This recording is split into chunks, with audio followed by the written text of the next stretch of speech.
सीरत नबी तीसरा बाब रसूलुल्लाह सल्लल्लाहु अलैहि वसल्लम का लड़कपन। वालदा का विसाल पर मलाल। अल्लाह के आखिरी नबी हज़रत मोहम्मद मुस्तफ़ा सल्लल्लाहु अलैहि वसल्लम उम्र मुबारक जब 6 बरस हो गई तो आपकी वालदा माजदा आपको साथ लेकर मदीना शरीफ में आपके वालिद के ननियाल से मिलाने गई।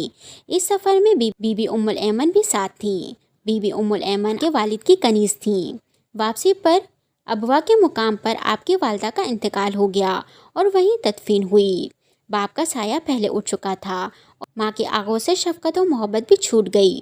हज़रत उम्मे ऐमन ने आपके आंसू पोंछे, आपको तसल्ली दी और वापस मक्का शरीफ लाकर आपके दादा हज़रत अब्दुल मुत्तलिब के सुपुर्द कर दिया। वालिदैन के विसाल के बाद। वालिदैन के विसाल के बाद आपकी परवरिश आपके दादा जान के यहाँ हुई। इनका नाम अब्दुल मुत्तलिब रज़ियल्लाहु ताला अन्हु है।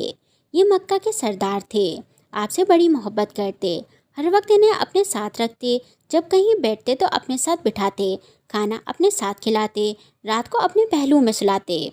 सहने काबा में इनके बैठने के लिए एक तख़्त रखा जाता। किसी बड़े से बड़े आदमी की मजाल ना थी इस पर कदम रखता। लेकिन जब अल्लाह के आखिरी नबी हज़रत मोहम्मद मुस्तफ़ा सल्लल्लाहु अलैहि वसल्लम तशरीफ़ लाते तो बिला झिझक अपने दादा जान की नशिस्त पर बैठने के लिए आगे बढ़ जाते। जब आपकी उम्र मुबारक 8 साल की हुई तो इनका भी विसाल हो गया। फिर आपकी परवरिश आपके चचा अब्दुल तालिब के यहाँ हुई। आपके मुबारक बचपन के मुतालिक अबू तालिब का कहना है, मैंने कभी भी नहीं देखा कि रसूलुल्लाह सल्लल्लाहु अलैहि वसल्लम किसी वक्त कोई भी झूठ बोल रहे हों, या कभी किसी को धोखा दिया हो, या कभी किसी को कोई ईज़ा पहुंचाई हो, या बेहुदा बच्चों के पास खेलने के लिए गए हों, या कभी खिलाफ तहजीब बात की हो। हमेशा इंतहाई खुश इखलाक, नेक अतवार, नरम गुफ्तार, बुलंद किरदार और आला दर्जा के पारसा और परहेज़गार रहे हैं। लड़कपन की बरकतें। आप 8 साल की उम्र में अपने चचा अब्दुल तालिब के घर इनकी कफ़ालत में आए तो यहाँ भी खैर व बरकत की बारिश होने लगी। ये अपने बच्चों से ज़्यादा आपसे प्यार करते, अपनी निगाहों से ओझल ना होने देते। अबू तालिब का बयान है कि सरकार अलैहिस्सलाम से पहले जब भी मेरे बच्चे खाना खाते तो सैर ना होते, लेकिन जब से हुजूर इनके साथ खाना तनावुल फरमाते तो सारे बच्चे शर्मशेर हो जाया करते थे। इसलिए जब भी मैं अपने बच्चों को खाना देना चाहता तो कहता, रुक जाओ मेरे बेटे, मोहम्मद सल्लल्लाहु अलैहि वसल्लम को आने दो, फिर खाना शुरू करना। इसी तरह जब भी बच्चों को दूध पिलाना होता तो आपको पहले पिलाया जाता, फिर बच्चों को दिया जाता। अगर इसके बेटों में से पहले कोई पी लेता तो सारा बर्तन अकेला ही ख़त्म कर देता। अबू तालिब ये देखकर कहते, ए मोहम्मद सल्लल्लाहु अलैहि वसल्लम, तुम्हारी बरकतों का क्या कहना। यमन का सफ़र। जब आपकी उम्र मुबारक 10 साल की थी तो आप अपने चचा ज़ुबैर के हमरा यमन की तरफ आज़म सफ़र हुए। यहाँ रास्ते में एक अजीब वाक़या हुआ कि किसी वादी में एक ऊँट लोगों को गुजरने से रोक रहा था।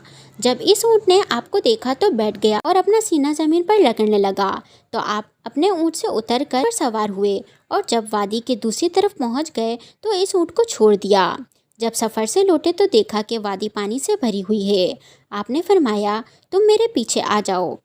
आप इस वादी में तशरीफ़ ले गए और सब कुरैश आपके पीछे पीछे चलने लगे। अल्लाह पाक ने पानी खुश फरमा दिया। जब लोग मक्का वापस आए तो सबको ये वाक़या सुनाया, जिसे सुनकर उन्होंने कहा, इस बच्चे की शान निराली है। शाम का पहला तिजारती सफ़र। आपकी उम्र जब 12 बरस हुई तो आपने अपने चचा अबू तालिब के साथ शाम की तरफ पहला तिजारती सफ़र फरमाया। जब काफ़िला शहर बुसरा की तरफ पहुंचा तो वहां के एक राहिब बहीर जिसका नाम बरजेस था, इससे आपकी मुलाकात हुई। इसने आपको अलामात नबुव्वत से पहचान लिया और आपका हाथ पकड़कर ये ऐलान करने लगा, ये तमाम जहानों के सरदार हैं, ये रब्बुल आलमीन के रसूल हैं। अल्लाह करीम इन्हें रहमतुल आलमीन तमाम जहानों के लिए रहमत बनाकर भेजेगा। फिर इसने आप और अहले काफ़िला के लिए खाने की दावत का एहतमाम किया। इस दावत में इसने मज़ीद कुछ अलामत नबूवत दिखी। इसने अबू तालिब से कहा, इन्हें शाम मत ले जाओ, अगर अहले शाम इन्हें अलामत नबुव्वत से पहचान लिया तो इन्हें कत्ल करने की कोशिश करेंगे, लिहाजा आप इसी मुकाम से वापस तशरीफ़ ले आए। इस राहिब ने आपको सफ़र के लिए कुछ सामान भी दिया। मज़ीद तिजारती असफ़ार। अल्लाह के आखिरी नबी हज़रत मोहम्मद मुस्तफ़ा सल्लल्लाहु अलैहि वसल्लम तिजारत की गर्ज से कई सफ़रों पर तशरीफ़ ले गए। 10 बरस की उम्र में अपने चचाज़ाद زبیر بن عبد المطلب کے ساتھ یمن کا بھی تجارتی سفر فرمایا۔ آپ نے جو تجارتی سفر حضرت خدیجہ رضی اللہ تعالیٰ عنہ کے لیے کیے، ان میں سے 2 سفر یمن کی جانب بھی تھے۔ چنانچہ روایت میں ہے حضرت خدیجہ رضی اللہ تعالیٰ عنہ نے آپ کو جرش یمن میں ایک مقام کی طرف دوبارہ تجارت کے لیے بھیجا، اور ان میں سے ہر سفر ایک اونٹنی کے گوشت تھا۔ حلف الفضول میں شرکت۔ شہر زبید کا ایک شخص اپنا مال بیچنے مکہ شریف میں آیا۔ عاص بن وائل نام کے ایک شخص نے اس سے مال خریدا مگر قیمت نہ دی۔ اس تاجر نے کچھ قبیلوں سے فریاد کی مگر کسی نے اس کی مدد نہ کی۔ پھر یہ شخص جبل ابو قبیس پر چڑھ گیا اور سب سے فریاد کی۔ اس پر قریش کے کچھ صلاح پسند لوگوں نے ایک اصلاحی تحریک چلائی۔ قریش کے بڑے بڑے سردار عبداللہ بن جدعان کے گھر پر جمع ہوئے۔ وہاں نبی کریم صلی اللہ علیہ وآلہ وسلم کے چچا زبیر بن عبد المطلب نے یہ تجویز پیش کی کہ ہمیں باہمی معاہدہ کرنا چاہیے۔ چنانچہ قریش کے سرداروں نے ایک معاہدہ کیا اور پکا ارادہ کر لیا کہ ہم بے امنی کا خاتمہ، مسافروں کی حفاظت، غریبوں کی مدد، مظلوموں کی حمایت اور ظالم کا محاسبہ کریں گے۔ اس معاہدے میں آپ بھی شریک ہوئے۔ اعلان نبوت کے بعد بھی آپ اس معاہدے میں شرکت پر مسرت کا اظہار کرتے اور فرماتے، اس معاہدے سے مجھے اتنی خوشی ہوئی کہ اگر اس معاہدے کے بدلے میں کوئی مجھے سرخ رنگ کے اونٹ بھی دیتا تو مجھے اتنی خوشی نہیں ہوتی۔ آج بھی اگر کوئی مظلوم اس معاہدے کے تحت مجھے مدد کے لیے پکارے تو میں اس کی مدد کے لیے تیار ہوں۔ اس معاہدے کو حلف الفضول کے نام سے موسوم کیا گیا۔ اس کی وجہ یہ ہے کہ بہت پہلے مکہ میں ایک معاہدہ ہوا تھا۔ اس معاہدے کا سبب بننے والوں میں سب کا نام فضل تھا۔ اسی وجہ سے اس معاہدے کا نام حلف الفضول، یعنی ان چند آدمیوں کا معاہدہ جن کے نام فضل تھے۔